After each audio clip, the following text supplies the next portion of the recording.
Assalamualaikum warahmatullahi wabarakatuh. Perkenalkan, nama saya Cindy Aprilia, NIM 21-2019-179 dari Fakultas Ekonomi dan Bisnis, Program Studi Manajemen, Angkatan 2019, Universitas Muhammadiyah Palembang, dosen pembimbing Ibu Kiki Aryaningrum, SPD, MPD.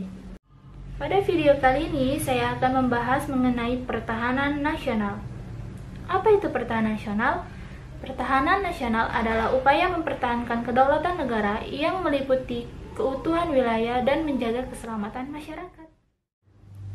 Yang menjadi dasar hukum pertahanan nasional terdapat pada Undang-Undang Republik Indonesia tahun 1945 pada pasal 30 ayat 1 sampai 5. Pada materi pertahanan nasional terdapat komponen pertahanan utama, yakni Tentara Nasional Indonesia yang sering kita sebut TNI.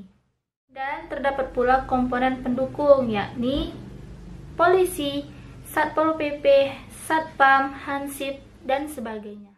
Kelebihan sistem pertahanan nasional: yang pertama, memiliki TNI yang berskill tinggi. Yang kedua, memiliki banyak komponen pendukung, terutama sumber daya manusianya. Kekurangannya adalah dukungan alutsista yang masih rendah. Dan pada video ini juga saya akan menyebutkan beberapa unsur bela negara. Yang pertama, cinta tanah air. Yang kedua, kesadaran berbangsa dan bernegara. Yang ketiga, yakin akan Pancasila sebagai ideologi negara. Yang keempat, rela berkorban demi nusa dan bangsa. Dan yang kelima, memiliki kemampuan awal bela negara. Lalu saya akan menyebutkan beberapa contoh sikap bela negara di lingkungan sekolah, di lingkungan keluarga, maupun di lingkungan masyarakat. Contoh sikap bela negara di lingkungan sekolah. Yang pertama, kita harus menghormati guru. Yang kedua, kita harus menaati peraturan yang ada di sekolah. Dan yang ketiga, kita harus bersikap sopan santun dan tolong-menolong terhadap sesama teman maupun kepada guru. Contoh sikap bela negara di lingkungan rumah. Yang pertama, kita harus bersikap sopan dan santun terhadap kedua orang tua. Yang kedua, kita harus saling menghormati antar saudara. Dan yang ketiga, kita harus menciptakan suasana damai dan rukun di dalam keluarga. Contoh sikap bela negara dalam lingkungan masyarakat. Yang pertama, kita harus menciptakan suasana damai, rukun antar tetangga. Yang kedua, kita harus bersikap toleransi, menghargai dalam hal positif. Yang ketiga, kita harus menjaga dan saling melindungi antar masyarakat. Lalu, saya akan membahas upaya mewujudkan pertahanan nasional dalam 6 aspek. Aspek yang pertama adalah aspek ekonomi. Contoh aspek ekonomi antara lain, pemerataan pembangunan di suatu daerah harus memperhatikan keseimbangan antar wilayah atau antar sektor. Yang kedua, menghindari terjadinya praktik monopoli ekonomi. Aspek yang kedua adalah aspek sosial budaya. Pada aspek ini kita harus menjunjung tinggi nilai persatuan dan kesatuan, cinta tanah air, dan menangkal penetrasi asing budaya lain yang tidak sesuai dengan budaya yang telah kita anut.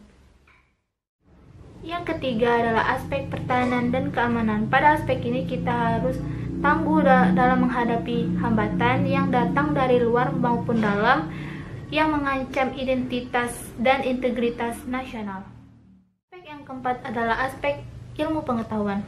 Dalam aspek ini, pemerintah harus menguatkan sistem pendidikan dan teknologi serta memajukan sistem pendidikan dan teknologi seimbang dengan negara-negara lain. Aspek yang kelima adalah aspek ideologi. Pada aspek ini, kita harus mewujudkan Pancasila sebagai dasar negara serta ideologi berbangsa dan bernegara.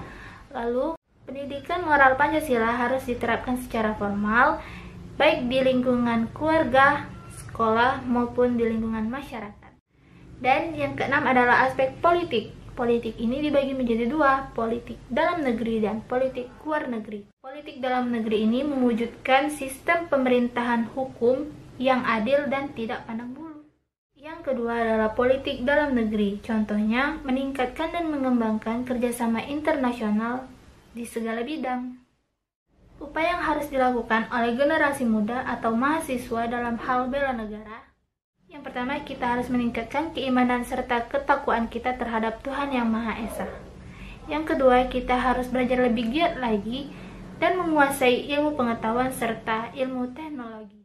Yang ketiga, kita harus meningkatkan nilai persatuan, kesatuan bangsa, serta menghindari penonjolan suku, ras, agama di kehidupan sehari-hari. Yang keempat, selalu menghindari bentuk korupsi, kolusi, dan nepotisme. Yang kelima, mahasiswa harus bersikap kritis terhadap dinamika pemerintahan apabila terjadi kesalahan dalam sistem pemerintahan. Dan yang ketujuh, kita sebagai generasi muda, kita harus memperjuangkan aspirasi masyarakat di depan sistem pemerintahan. Baiklah, itu saja yang dapat saya sampaikan. Lebih dan kurangnya saya mohon maaf. Kepada Allah saya mohon ampun. Wabillahi taufiq wal hidayah. Wassalamualaikum warahmatullahi wabarakatuh. Jangan lupa di like, di komen, di share, and di subscribe. Bye-bye.